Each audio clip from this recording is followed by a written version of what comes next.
posted on the YouTube Governor's Advisory Council for Racial Justice YouTube site, so that anyone who is not able to make it to the meetings can do that.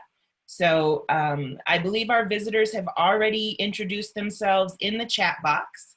Thank you guys so much for being here today. I think we have a really important conversation before us this morning. And so I will turn it over to them to talk to us about the status of the Hispanic Education Act and the Indian Education Act. And so we can learn more about that. Thank you all. Good morning. I am going to just quickly let us introduce ourselves. We really appreciate your time today, letting us be here. We're going to try and keep it quick so that there's time for questions and discussions afterwards. My name is Allison Briceño. I am the Managing Director and Acting Deputy Secretary of Identity, Equity, and Transformation at the PED. My background is in culturally sustaining educational practices and bilingualism and biliteracy. Mayra, would you like to quickly go next? Absolutely. So I serve as Director of Language and Culture, and then also Hispanic Education Liaison. And my specific background is actually anthropology and linguistics. And Rebecca? I'm Rebecca Reyes, Deputy Director for the Indian Education Division. And my background is nothing in regards to education. I actually have been with the state of New Mexico for 19 years. And so my background is actually business and social work. And so I just want to say that Mayra and Rebecca really do, they do the good work. I, pop in when I'm done at the beach, that kind of thing. But they really are the leads for all of this work that we are going to share with you. Could you go ahead and go to the next slide, please? And so this is just kind of an overview of our plans for today, defining a culturally and linguistically responsive model. What does that mean? And then there's a specific model that we use that Mayra will take you through called Validate, Affirm, Build, and Bridge. The benefits of CLR, CLR's connection to student outcomes, and how all of this relates to the Indian Education and the Hispanic Education Act. And so first, and go ahead, Mayra, thank you. Or is it you?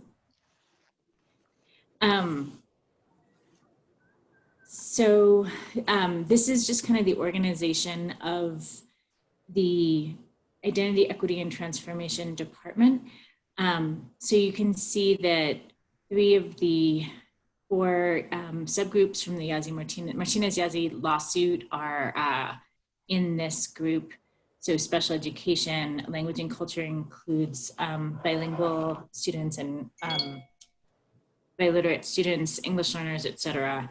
And then Indian education, which Rebecca works in. And just so you know, we have hired an Assistant Secretary of Indian Education.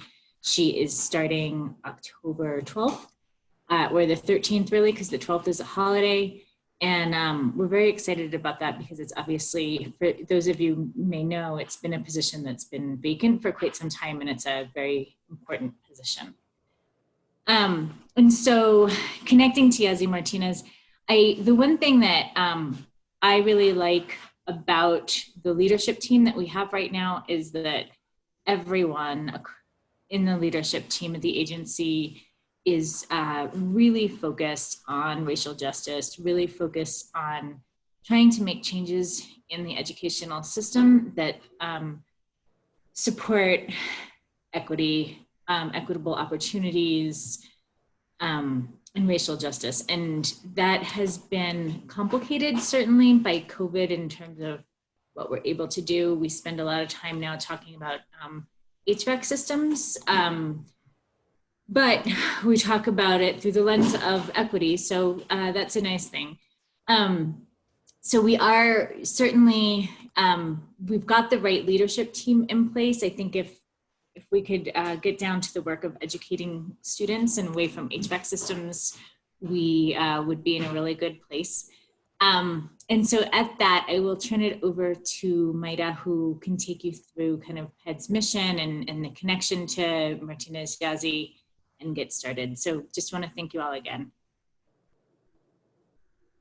Good morning. Yes, that's the perfect segue. Thank you for that, Dr. Briceño. Yes, we do have a leadership team in place. And of course, as you all know, a governor that supports this work. And so it is part of the agency's mission, so the Public Education Department's mission. It is part of the 4 goals that really lead our work and that really drive our work. And then our core values, as you can see here, are also reflected. And the particular idea of culturally and linguistically responsive is something that is also part of all of this work. And so I'll just, pause a little bit to give you all some time to review these, and we can move on to the next piece. Some of us like to read quietly, some of us like to be read to. So just give just a quick minute of silence and then I'll go through them.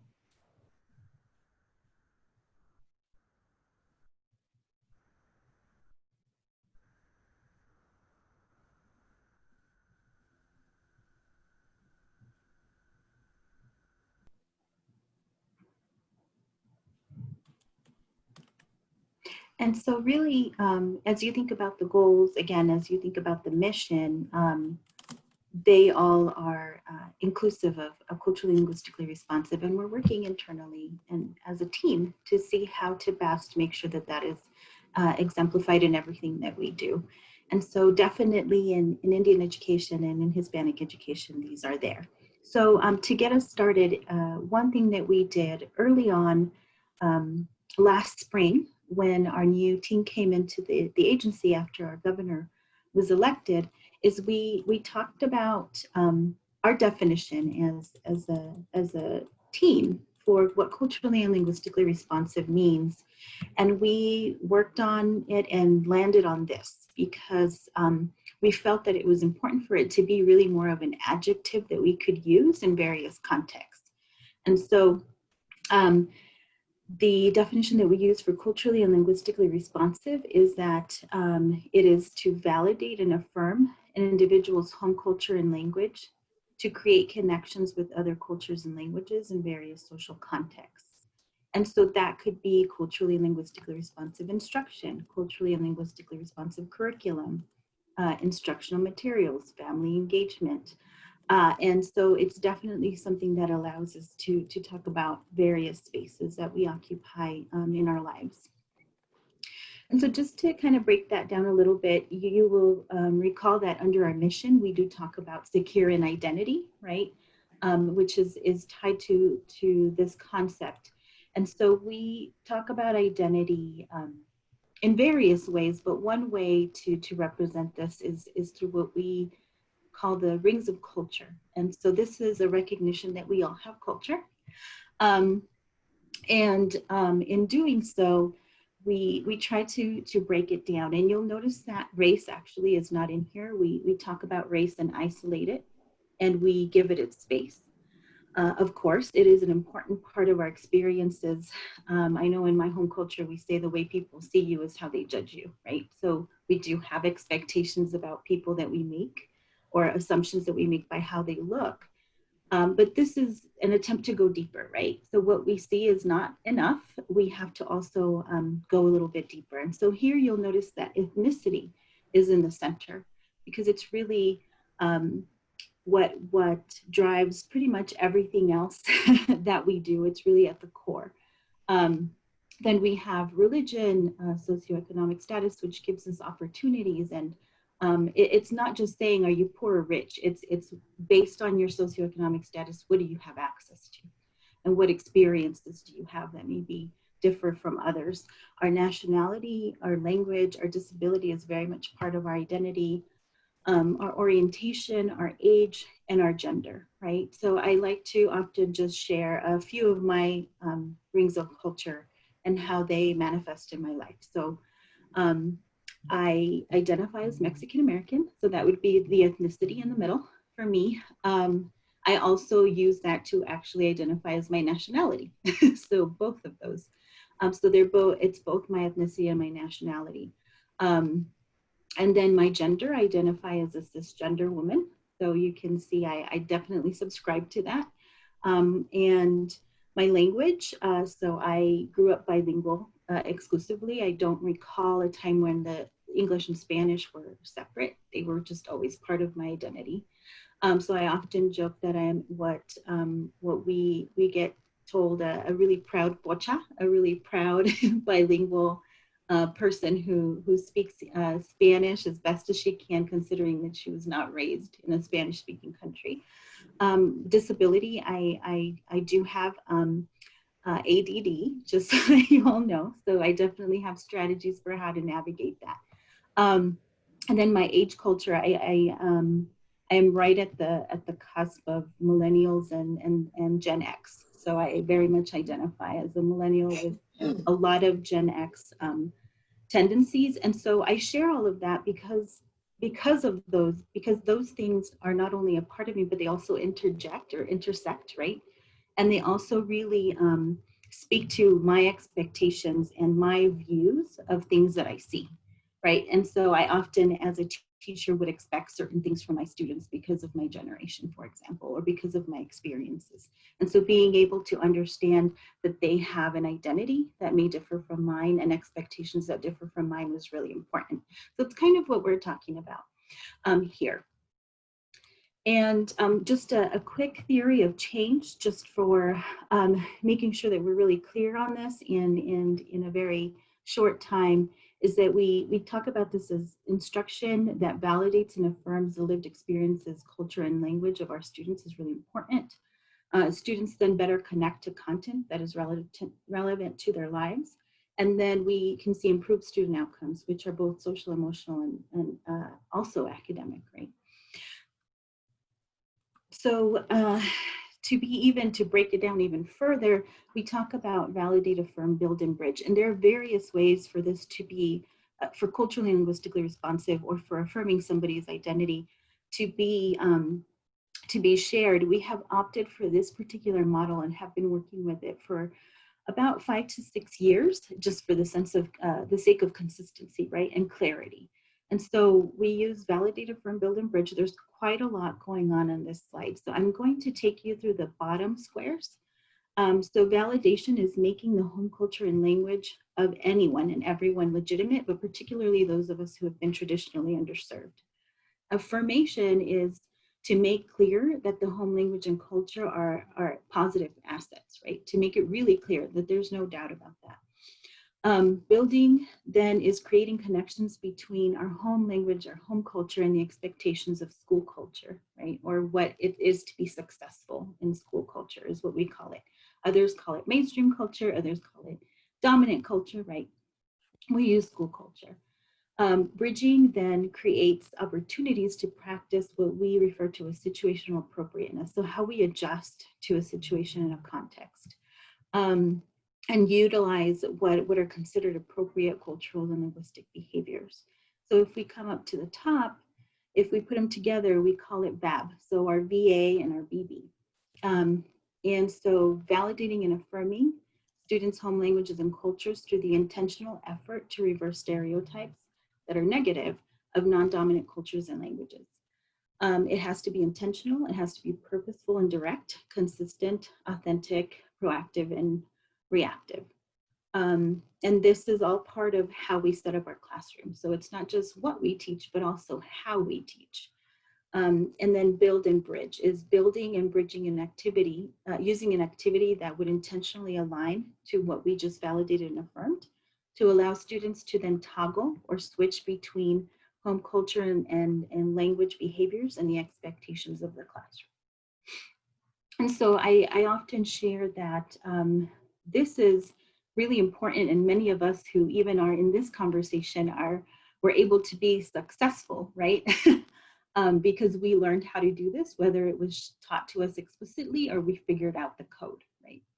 And so another way to say this is taking it outside of the classroom. Can our students go to the Department of Motor Vehicles and be successful in that space, right? Where there are very strict rules about how to behave when you show up in court to argue for like a traffic citation, right? So it's that idea of how do we change our language in different spaces without giving up who we are. So slide 9, just a little bit further on situational appropriateness and social context. So in order to achieve holistic student growth, it's important to support the act of switching from one cultural linguistic behavior to another for the purpose of being situational appropriate. And so then situational appropriateness is the concept of determining what cultural or linguistic behavior is most appropriate for the situation. And then put in another way, students are allowed to make choices around cultural and linguistic behaviors dependent on the situation, but again, without giving up or sacrificing what they consider to be their base culture or language. And that definitely has not been the case in our school systems. For the most part, they were set up to help us all assimilate, right? And so what we're doing here is a celebration of biculturalism or multiculturalism within the individual and within our classrooms, is really what this is calling for.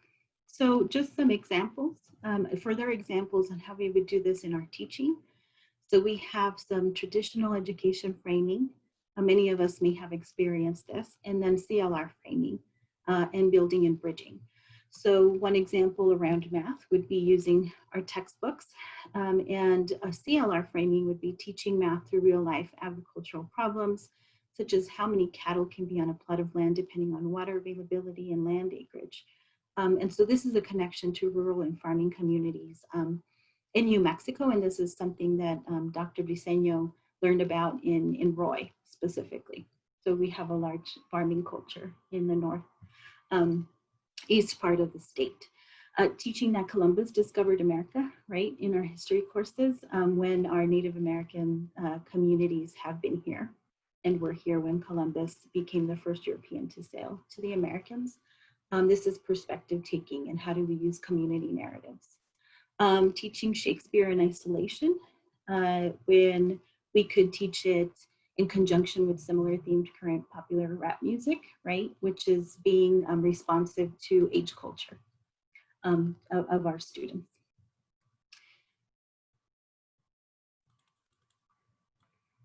So again, a connection to academic outcomes. So ensuring that every student in New Mexico has equitable access to achieve success regardless of their demographics is the goal. And as Dr. Briceño mentioned, we have Martinez Eñazi. There were 4 specific student groups that were mentioned, but we want to make sure that this also expands to those that weren't. For example, our African-American students, I think there's 1 mention in the entire case. But we also have them in many of our communities who are underserved. We also have many of our refugee and immigrant populations as well. And so this is how do we make sure we honor what the case says, but also that we honor all of our students, right? And all of our communities that may or may not have been recognized as part of the history of our state. So it's important that students understand the expectations of school culture. Kindergarten teachers spend a lot of time doing this. The question is, are they doing this by honoring the home language and the home culture of our children? Students are then provided access to grade level content, regardless of their lived experiences, culture, and language. And then students then can succeed in school culture because they understand the cultural proximity between their home culture and their school culture. And that proximity may be very broad or it may not be broad. Some of our schools do a really good job of being culturally and linguistically responsive to some students, right? Because their home culture and the school culture are exactly the same for the most part. So as we think about this again, into what Dr. Briceño shared, that this is something that we consider across the public education department. So we talk about culturally and linguistically responsive frameworks, and we have guidance on how to do that with all of our schools and our districts. An emphasis that special education students are general education students. Regional support structures that we're working towards. We have equity councils.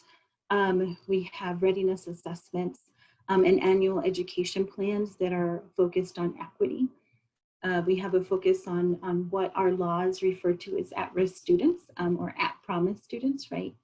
And then we have professional development and learning focused on all of these items so that we can all learn and meet everyone where they are in their journey towards being responsive. And then we have what we call the New Mexico Dash or 90-day plans, and there are accountability systems that we use for our schools and for our districts. So I'm going to just stop and jump into the next section where Deputy Director Reyes will take us into the conversation of Indian education. Thank you, Director Valtierrez. So the Indian Education Act was implemented in 1972. So it's a landmark legislation establishing a comprehensive approach to meeting the unique needs of American Indian and Alaska Native students. So the unique aspects of the original authority had been retained through subsequent legislative reauthorizing statutes, with the latest revision actually occurring last year in 2019. The Indian education legislation is unique in actually the following ways. So it recognizes that American Indians have unique educational and culturally related academic needs and distinct language and culture needs. It is the only comprehensive federal Indian education legislation that deals with American Indian education from preschool to graduate level education and actually reflects the diversity of government involvement in Indian education. It also focuses on national attention on the educational needs of American Indian learners, reaffirming the federal government's special responsibility relating to the education of American Indian and Alaska Native, and it also provides services to American Indian and Alaska Natives that are not provided by the Bureau of Indian Affairs. Right now, there are 11 acts underneath the Indian education. So some of those ensures the maintenance of Native languages, also encourages and fosters parent involvement in the education of Indian students, and then also providing the means for a government-to-government relationship between the state and New Mexico tribes.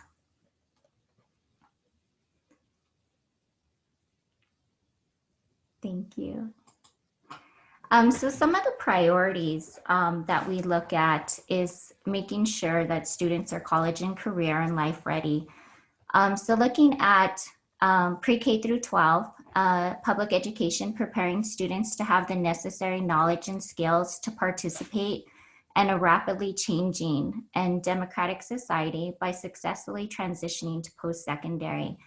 So making sure that Native American students aren't needing remedial coursework when they're getting into college or entering the workforce and competing for the labor market and actually getting into the job force for a job they're actually wanting to compete for and living a fulfilling life.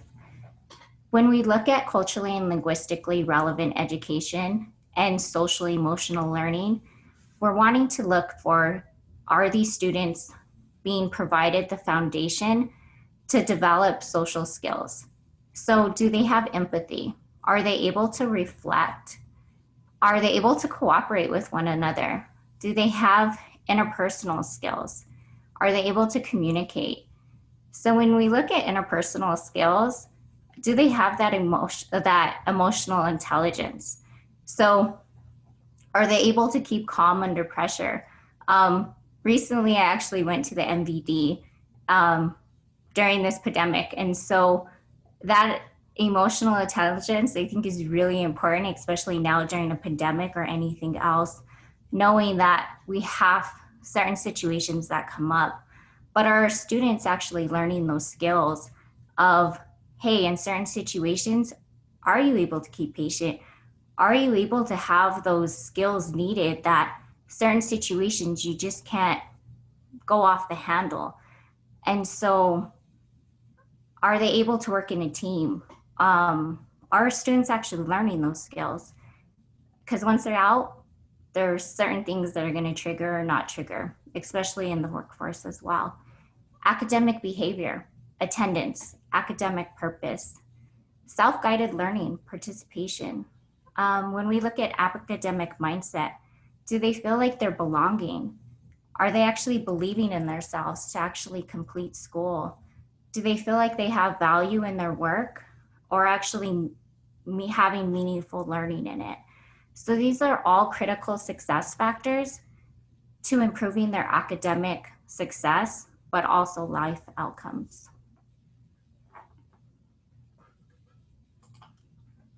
Culture and identity development. So we look at the programs that provide opportunities for students to participate in activities that reflect their unique critical and linguistic heritages, and that are centered on students' strengths and needs, and that also incorporate their student voices into the design of their curriculum. I think a lot of times we forget that the students are the center of our work, and it really matters what they're actually taking from it and what they're truly learning.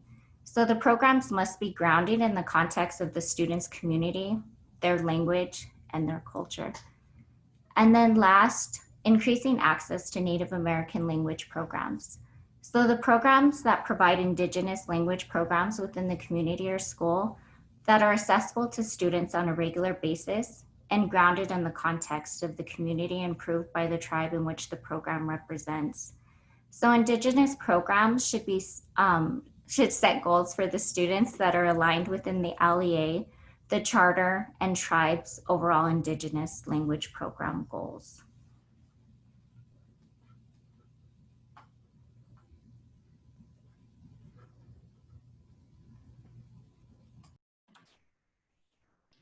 Jumping back into the next section, we have Hispanic Education Act as well. It was signed into law in 2010 by Governor Richardson. It was the first of its kind in the US. It did not include funding or appropriations, and it establishes a liaison at the Public Education Department. It also established a 23-member advisory council made up of volunteers that are completely volunteering their time. And just a quick note that we have shared different aspects of the two acts, but please know that they're very similar in that they each have goals, right? And they each have an advisory council, and they each have what could be considered a liaison. So just wanted to make sure we make that connection.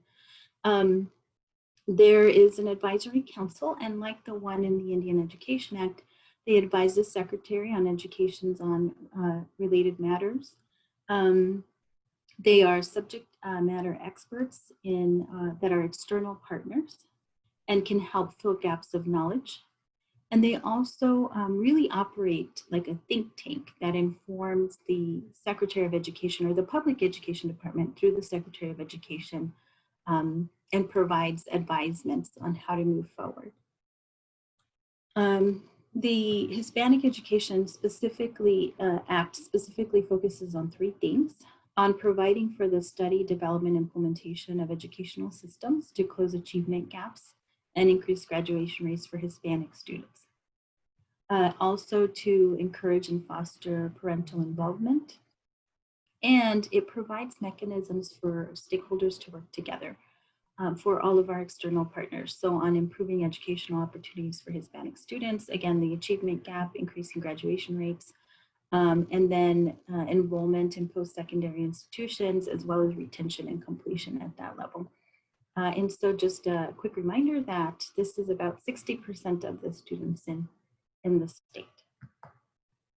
That is all of the information that we have. I don't know if you have any closing thoughts, Dr. Briceño.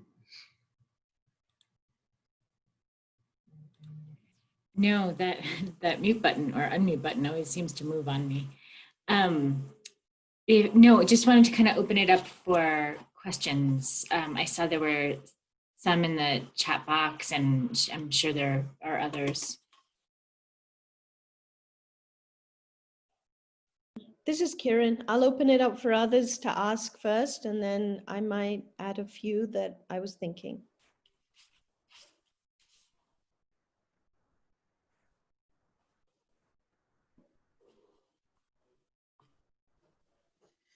These are all beautiful words.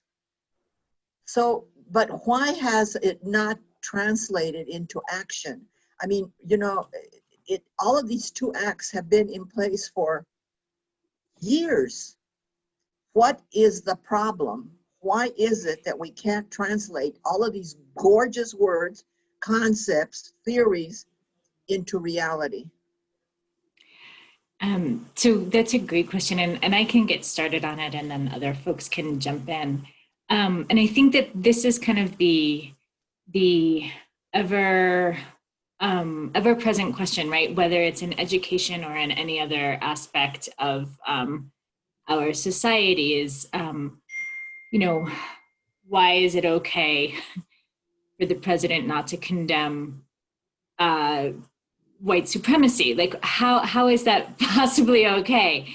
And so education is, you know, within the context of the society in which we operate. And so folks come into that, they come into schools with their beliefs, they, you know, that they learn from outside. Schools, just like anywhere else in our society, have been built by and tend to be maintained by a dominant culture.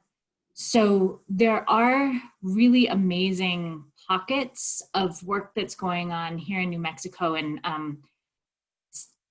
Kieran, I believe, put, you know, mentioned NACA in the chat box, and that's a perfect example. Former Deputy Secretary Bob Ruff has, you know, a tight connection there, and I just think that that's an amazing example.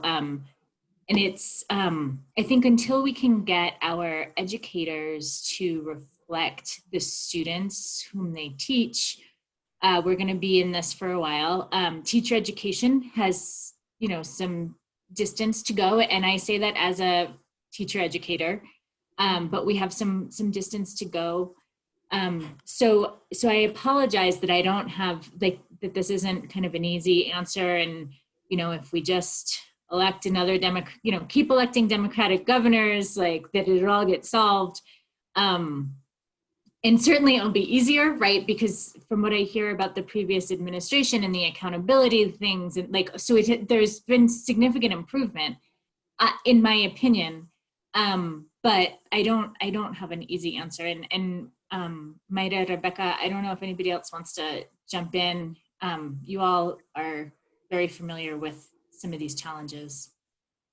No, thank you, Dr. Briceño. I think that's a great place to start. I don't disagree with the question or the sentiment behind it. I definitely will recognize that I am aware that I am working for an institution that traditionally is set up to assimilate children, and I was one of them. And so now I'm working there, trying to figure out how to navigate and create new spaces.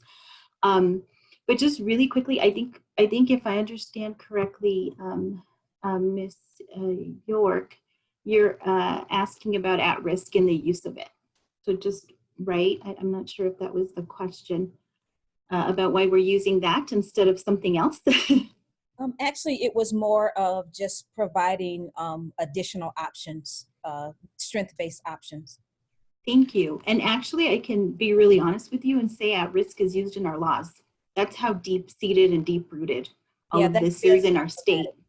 Yeah, that's very problematic. Absolutely. So there is definitely some healing that needs to happen in our state. Some of us as adults, you know, have had certain journeys and are in a different place when it comes to understanding our identities and why we are who we are, and our histories and our shared stories and narratives. So even just the fact that at-risk is part of lawmaking, for example, is just something to share with all of you, that it's been historical for sure. So I just want to jump in here because I want to make sure we're very clear on our goal today, is that this subcommittee has the ability to create suggestions to send to the main council, which can then be sent to the governor. And so I think we would love to hear from you all. You know, all of this information around theory and, whys is really helpful, but how can we really support the public education department? What can we ask from local school officials that the governor might be able to do a public charge? What are some things that PED might need in order to make these things, come to fruition? Because we don't have influence over teachers' education, right? Although we can ask some suggestions of UNM and NMSU and other teacher schools. But from your point of view, what really can be done, actual tangible actions that might be able to move forward some racial equity? Absolutely. I was going to jump into that just because the next set of questions in the chat box really set that up.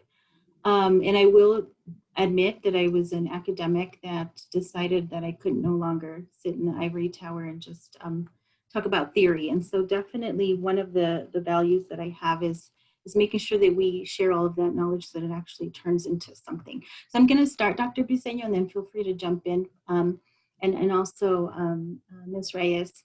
So as far as like, why are the reasons that these acts haven't been actualized? And just, I saw mention of additional acts for some of our other student groups in the state. And, just from what I've seen sitting in this role, it's a lack of knowledge that the acts exist and an understanding of what they mean. So what we call operationalizing them. And this includes leadership, our school board members not necessarily being aware of it and what it means, our superintendents not being aware of it and what it means.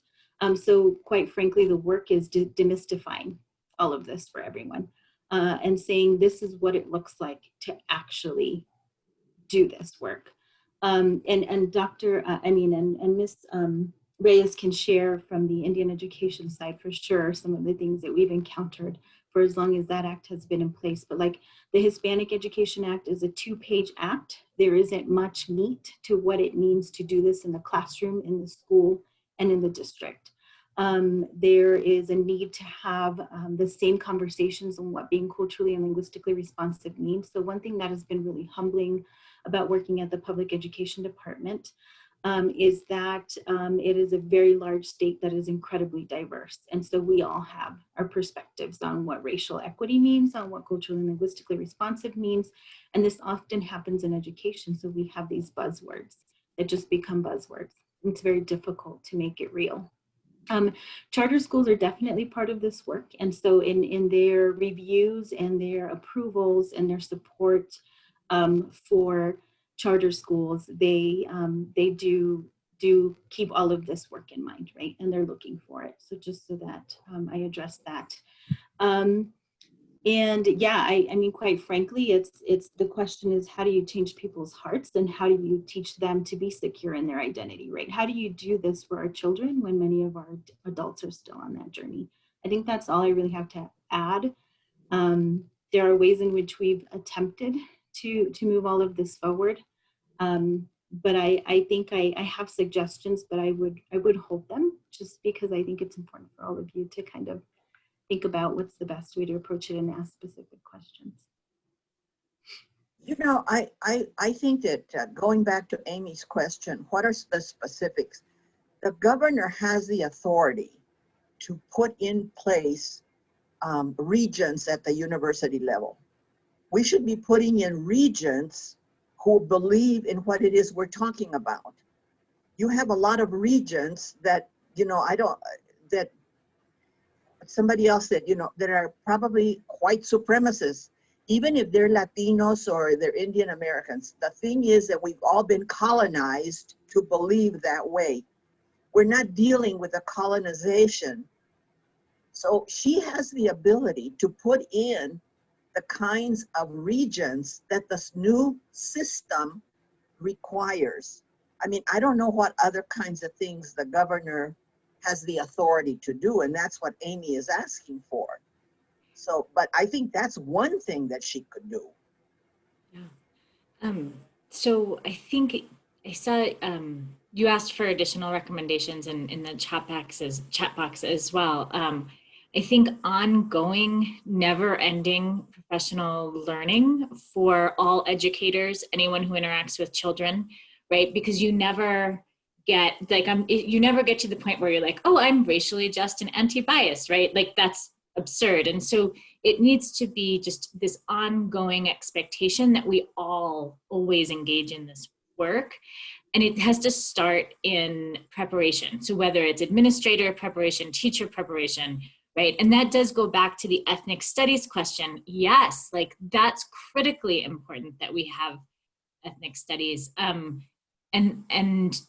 you know, and that's just kind of like a most basic foundation. I would go way before that. Like Mayra and Rebecca are developing Indigenous wisdom curriculum, right? For younger kids. Like we need to start the second that they get to preschool, elementary school, whatever it is. I was a teacher. I know that kids can handle these concepts. There's no doubt in my mind about that. School boards in this state are actually quite an issue that needs to be addressed. So certainly training around that.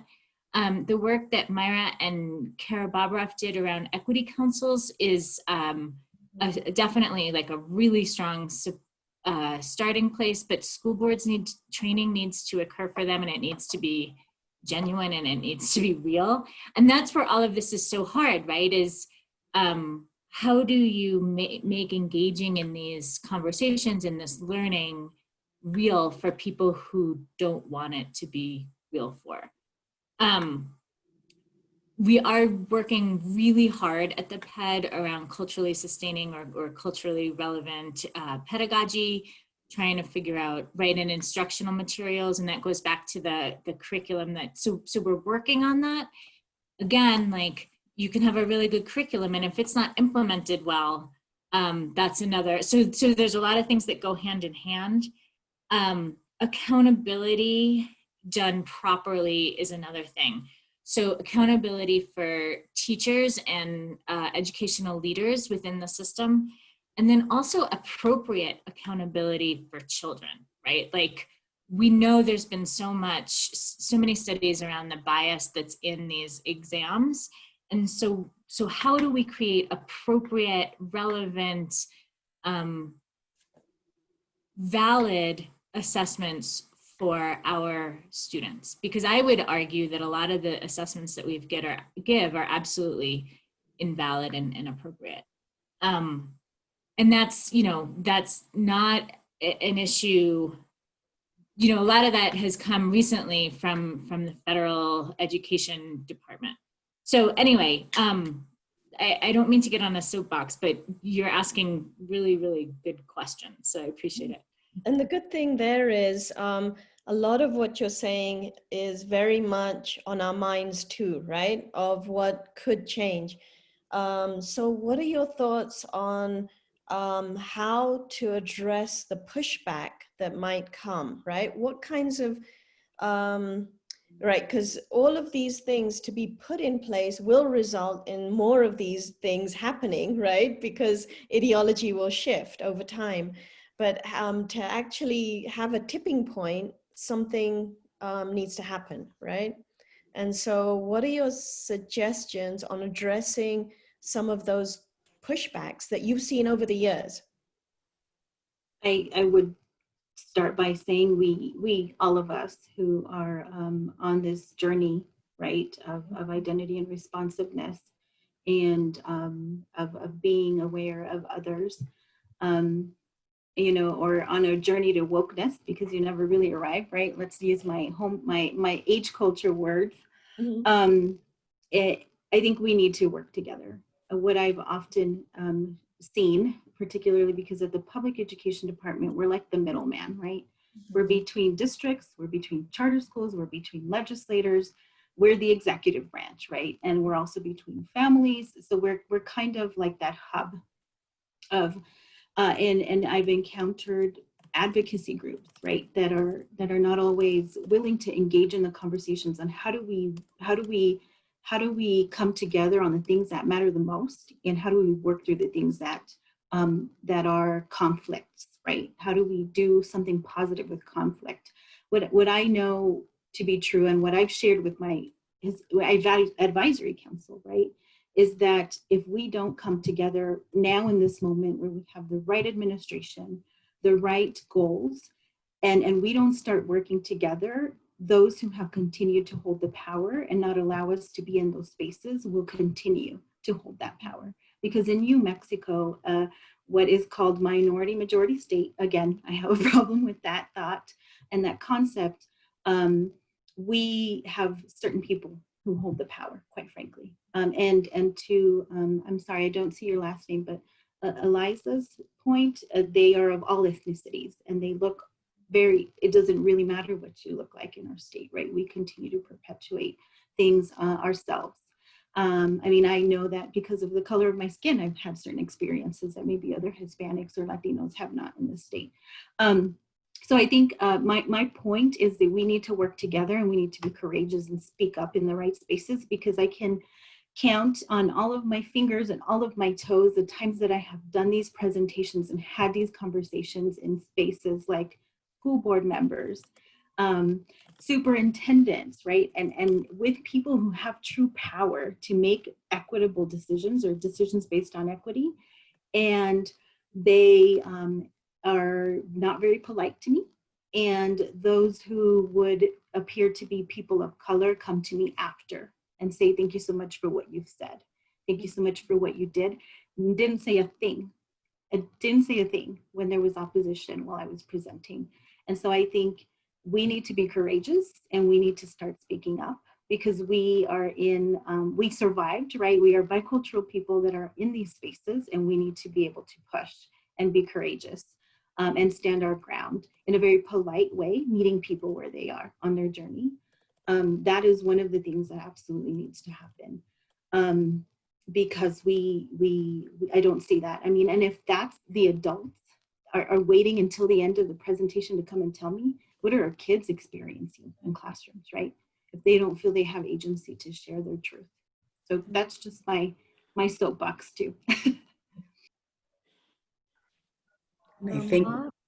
I think we have one question in the chat box, which was from Amy. What are the specific qualifications and experiences that we would suggest for the governor to ask for regents?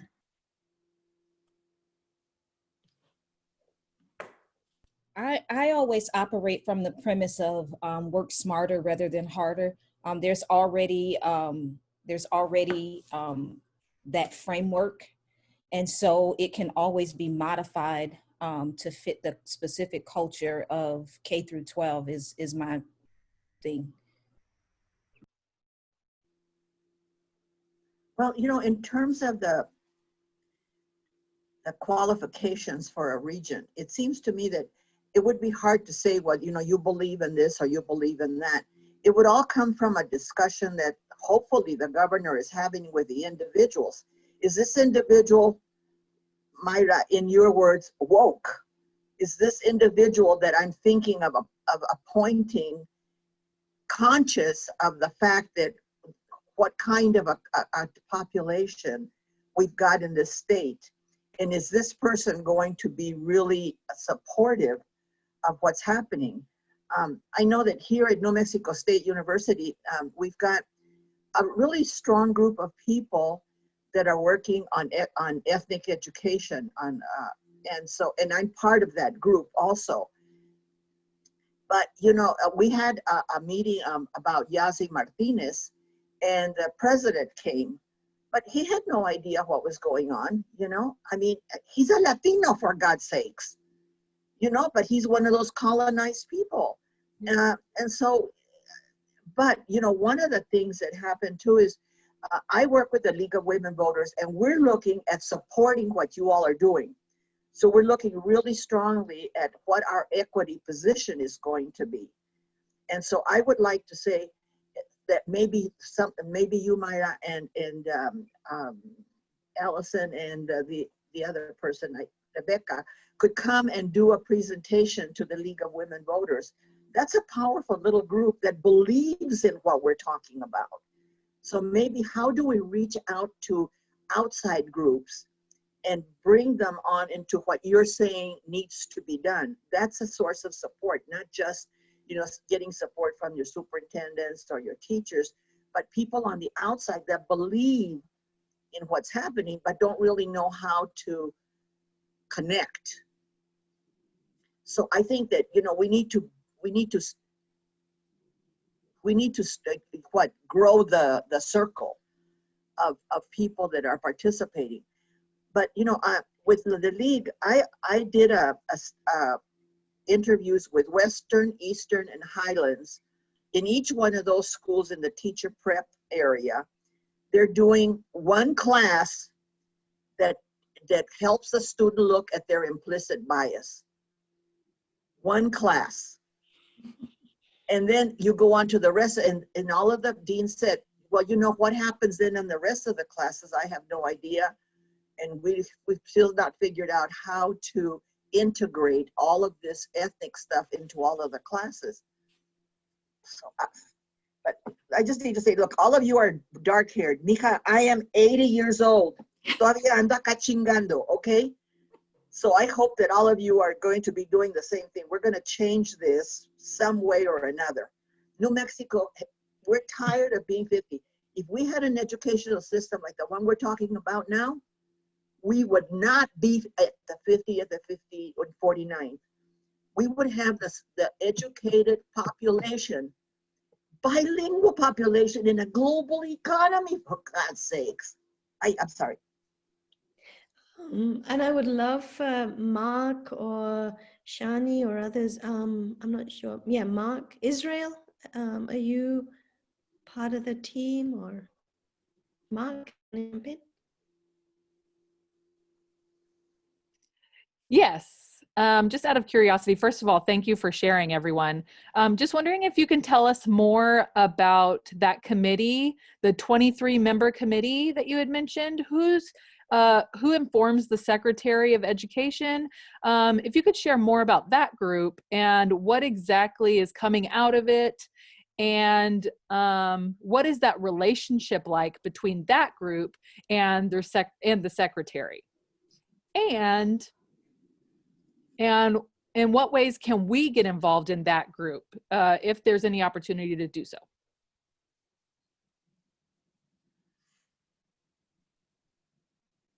Mayra, do you want me to answer that, or would you prefer to? Let me jump in. I was going to share actually a file just to do that. And to your question, how do you join one of our advisory councils? We have a call typically for individuals to join. Right now, we don't have any vacancies, but definitely can include this group as we communicate that out. I think that's been one of the most difficult things, is how do we make sure that those who typically don't have information get that information. So that's one of the ideas around the Equity Council, right, is having those who don't traditionally have a seat at the table have one. Our parents and our community members that advocate for the student groups that were mentioned in Martinez and Yazzie. I wanted to just really quickly share the advisement cycle, and then Dr. Briceño, if you could jump in and share how our secretary is doing this as well. But just really quickly wanted to share my screen and let you see the advisement cycle, or the schedule that we use to support our councils. And so we have this cycle here. So it's 4 meetings. I'm just going to make it a little bit bigger for all of you. Typically quarterly meetings, right? So 4 meetings a year is the commitment. The first meeting is to review legislative session outcomes, right? And to really provide the opportunity for our members to learn. So that may include presentations from others in the public education department, for example, to attend to learning. And then we have our second meeting, which is a work session with specific stakeholders to prepare for the advisement. And then they present, and then we come back and review those advisements. And so there's a cycle specifically, and then there are templates that we use to guide our advisory councils, because what we found in the past is that they were often trying to advise, but didn't necessarily understand what was happening within the public education department or within public education, and how various different people have roles, right? Our districts and charter schools have a different role because of their proximity to students and the public education department. And then there are things that the legislature has to address that not necessarily can be done at the public education department level.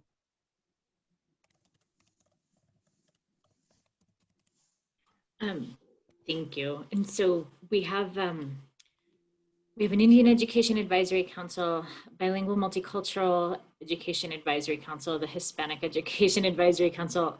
We have a Charter School Advisory Council, and that is new and currently less active. And then we have special education advisories as well.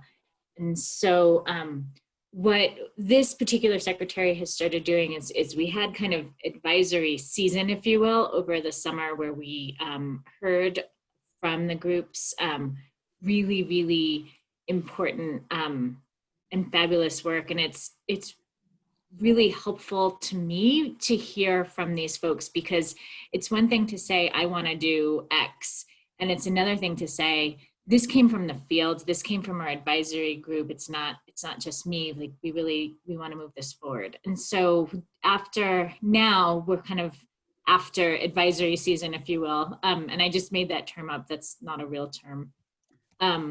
We are, Mayra, Rebecca, and the folks that work in these different bureaus and departments within the public education department are meeting kind of bi-weekly with the secretary to review these advisements and thinking about what can we move forward with in the short term, what do we need to seek funding for, and as such, what do we need to think about for a longer term, because we don't have funding for it right now. And as you all know, this is going to be a tough budget year. So that's kind of where we are, is we're sifting through all of these really important advisements and thinking about how to move forward with them in a cohesive and coherent way that aligns with our goals of the whole child and educator ecosystems and all of that. Does that answer the question?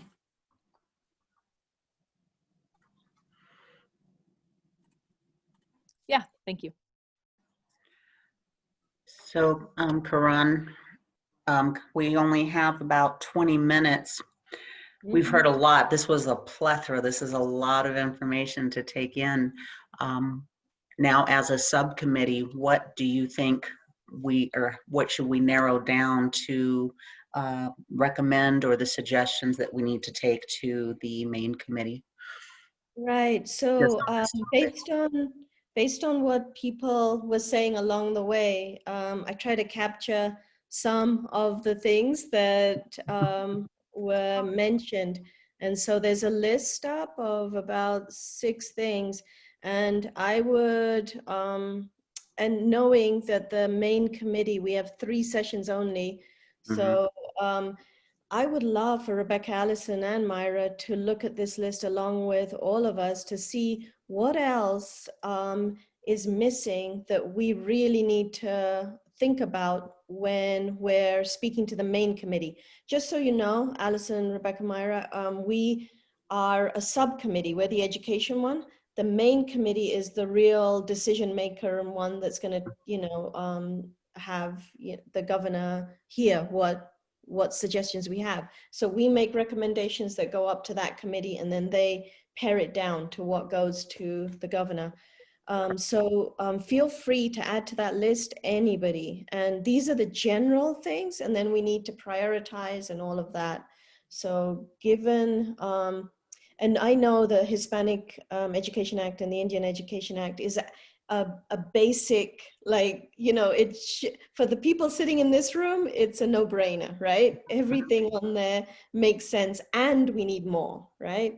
And even so, it's not happening. So how, because multicultural education in itself isn't enough, and we all know that, right?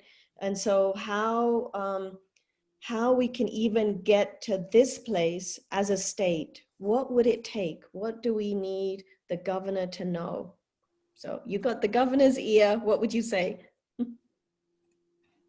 And you probably have the governor's ear anyway, but what are you saying to her?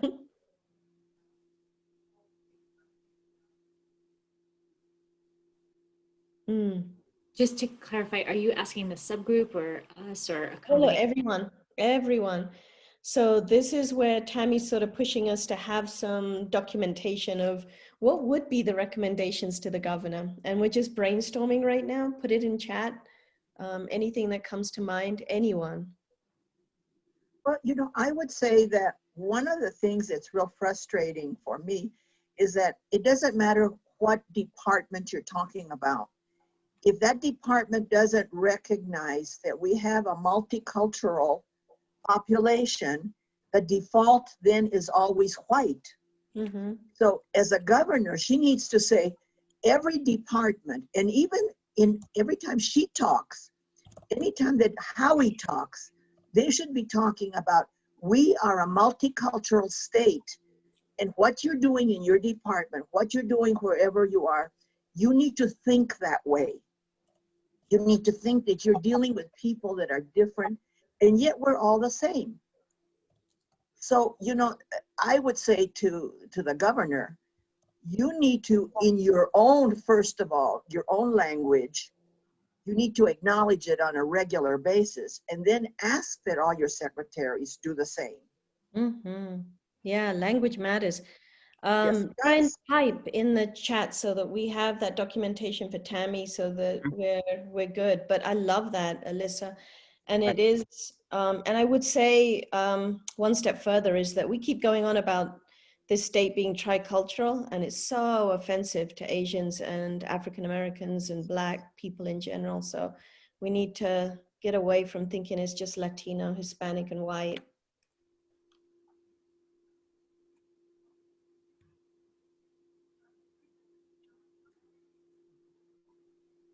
Well, you know, I would like to really emphasize again that we need to go beyond that, because how do we educate all these outside groups?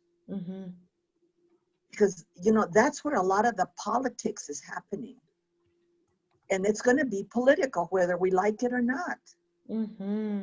So Yes. how do we reach all of the other groups that are on the outside? How do we get, you know, the NAACP? How do we get LULAC? And how do we get, you know, all of these groups educated to what's happening and how they can support through their decision making and the people they support at the local level to really create and push?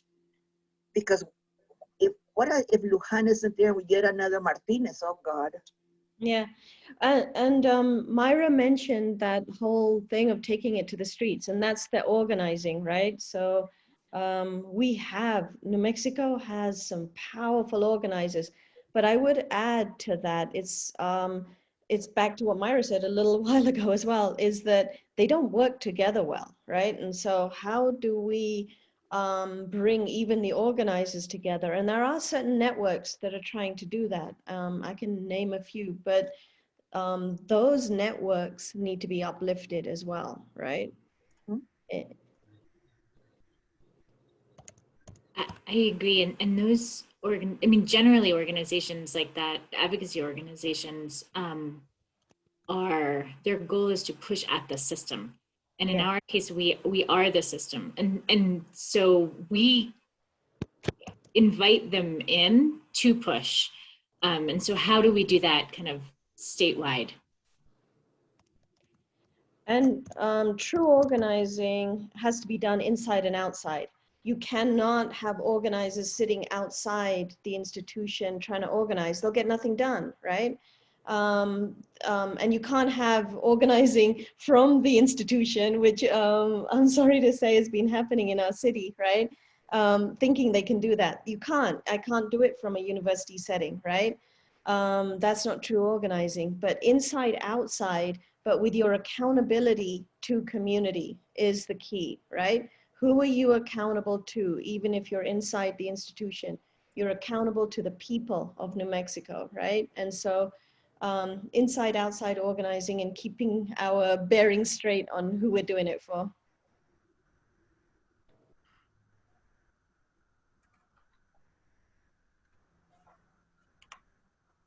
Well, the other thing too is that it would be good to reach out to some business groups, because one of the things is that we are where we are in poverty because we don't attract businesses that pay well. And why don't we? Because we don't have the educated community they can use. So one of the things is that if we can find business groups that we can then get them to support what it is we're talking about and the importance of it from a business perspective. Yeah, that cross-sector organizing.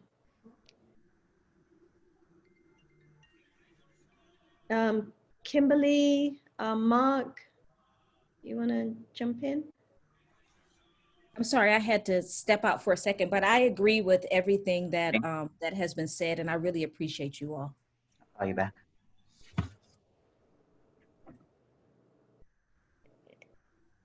Anything that you want to add, Mark, or is that Kaylee? Kaylee is the, Interpreter.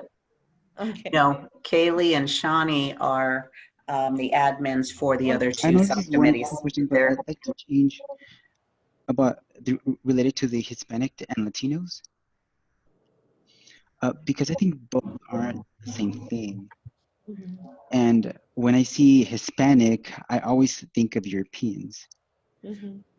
and white people, and those are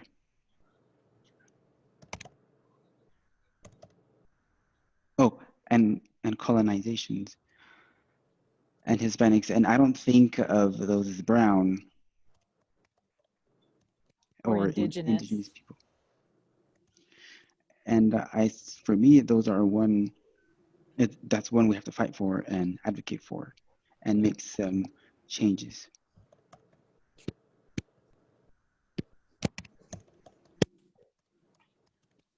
Absolutely. Absolutely. That makes complete sense. And I'm sure Mayra, Allison, Rebecca would prefer it not to be called the Hispanic Education Act. But once again, it's one of those things that will probably take up all of a lifetime to change just that title. But you're right on, Mark. And then there's more to it as well, right? We have a lot of people that are mixed race, and, you know, are they seen, you know, in any of the data? Yeah. Right. Mm. Okay. Any final words, Allison, Rebecca, Mayra? First of all, I mean, like, thank you, thank you, thank you. I know you're extremely busy, but we are trying to make sure we have your best thinking on how this can be actualized in the way it needs to be, right? Both acts and more. And so any last words for us? I would just really want to thank this group for the work that you're doing, both this committee and also the larger group. It's amazing that this is happening at a state level, and I'm just absolutely thrilled. So thank you all very much, and thank you for letting us come and stand on our soapboxes. That's good.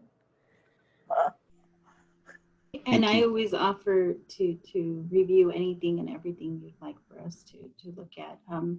Because quite frankly, many of the things I've shared with you all in the chat box are not necessarily my ideas. They are coming from the field. I was told by my mentor to be an ear for the earless because everyone has a voice. So these are ideas that are coming from our communities.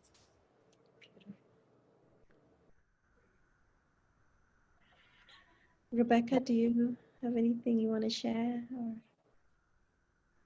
No, I think Director Valtierrez covered it. I think the main point for the Indian Education Division is what Elisa mentioned prior is the Indian Education Act has been implemented for a really long time, but how does it actually get implemented when we have school boards that necessarily don't feel that it's relevant or imperative to truly understand it? And even though many entities believe we have authority to actually enforce it, there's only so much we can do. We can provide presentations, we can invite, we can put on as many presentations and webinars as possible, but unfortunately, if they don't attend, there's not much more we can do. And so my only suggestion would be is mandating that school boards attend, that superintendents attend,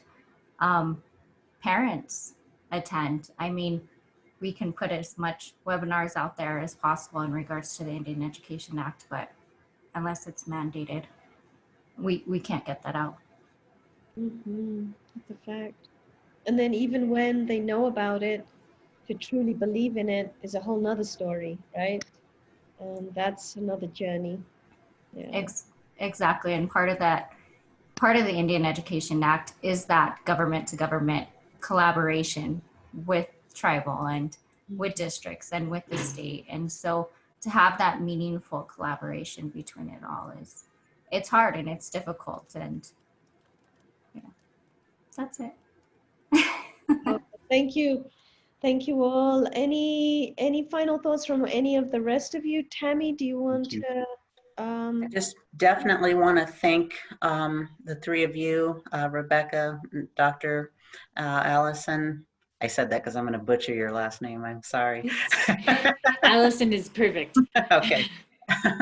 And Mayra, thank you so much for coming. And I know that you said that you'll send us the slides, which I'm really looking forward to, and just reading on off time outside of this meeting. And I'll wrap everything up for us. It's being recorded, so we should have this out here pretty shortly. And is there anything else you all need? I'm going to also send you all and keep this link that you have today, so there's no other I think what happened is when I altered it, it must have changed the link, is what I'm thinking, when I removed those dates. So I apologize, but I will keep resending this out. And also the minutes should be coming out. Our next meeting, which is going to be our main meeting, is going to be next Wednesday on the 7th. So we look forward to that. And then our next meeting will be on the 15th. And I know that we're lining up some speakers as well, and you'll get that information shortly. So otherwise, I hope everyone has a great day. And thank you again so much, PED, for coming. We definitely appreciate it. Buenos dias, everybody. Bye. Thank you. Thanks. Thank you. Bye-bye.